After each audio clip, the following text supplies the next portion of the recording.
Yes, Mr. Starcross, Year 8 teacher and part of the middle school, and I'm also the head of humanities, so history and geography and things across POWIIS as well.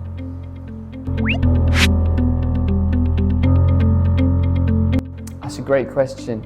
I've heard people describe it before as when young people go from being dogs to being cats.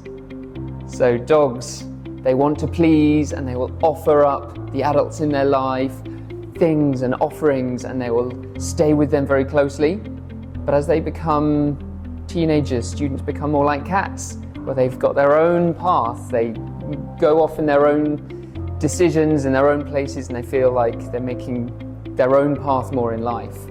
And I think that's a really important step, moving away from a primary school model where they're very closely just with one, maybe two teachers, and they're starting to branch out, make their own paths, forge their own personalities a bit more, and take greater ownership of their lives and their personalities. And it's a really exciting time to be teaching.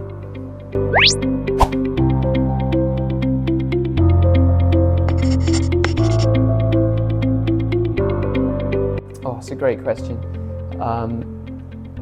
Some students look very ready at the age of 11 to go into a huge school with hundreds or thousands of students and be independent by themselves without that grounding in one class.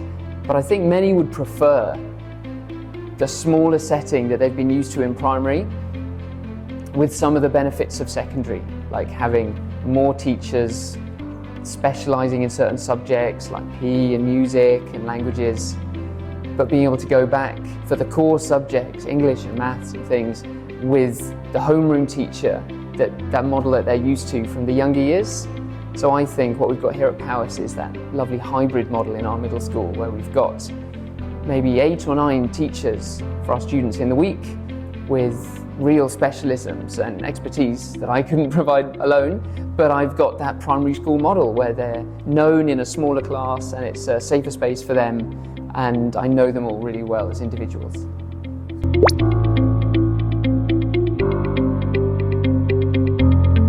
In different subjects, that will look really different, and that's nice. That I do a lot of things in history and geography and English as well, group work, setting students off to do some research, perhaps looking at a different country in geography or a historical time period in history, and allowing them to build group working skills, research skills, either online or using physical resources and books and things, and then allowing students to feedback, hearing their ideas, so giving them a little bit more freedom than they might have had maybe lower down the school, but then still having high expectations for the work they're going to produce.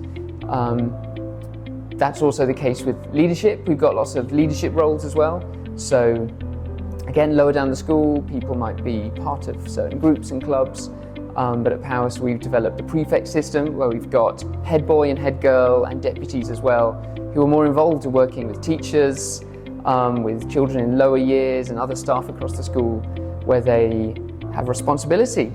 And they're stepping up and being asked to organise and plan things and have that independence. And different areas in the school have this also. There's music mentors, we've got sports leaders as well, where whatever students' interests and skills, they can be working with the younger children and a range of teachers as well, stretching themselves and being more independent than they would have been before.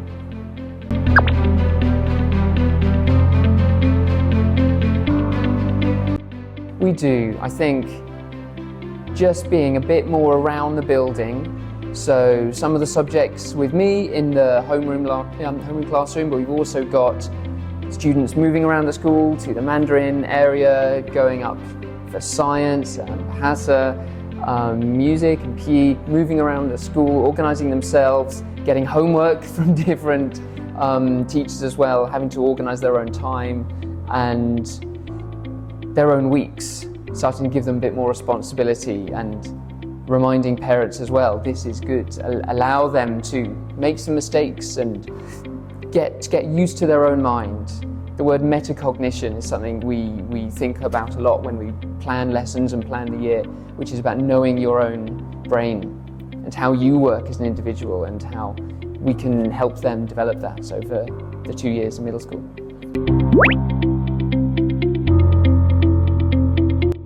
That's it.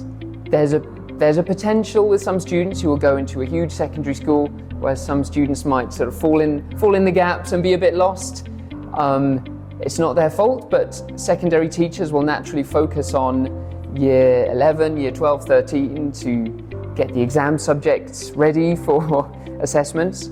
But our focus here, it's great that we get to focus on age 11, 12, 13 at that crucial transition time in their life, emotionally, socially, physically, where we can grow them and nurture them without having to worry about big official assessments and give them our main attention, which is really nice.